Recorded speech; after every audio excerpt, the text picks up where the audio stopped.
Today we talk about how can you delete your account on your TeamViewer app. So you just follow these ways, then it's going to work with you to delete your account. So all you have to do, you just go here, you go above this sign, click on it here.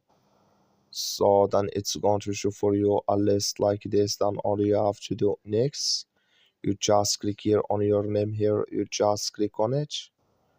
When you just click on your name, it's going to take you to this list. It's going to show for you like this. Then you just click here on the list account here, just click on it.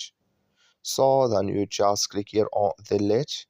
When you just click here on the lid, then here automatically it's going to delete with you on your time viewer app.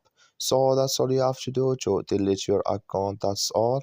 I wish you a great thank you for your watching. Don't forget to support us by liking, subscribe.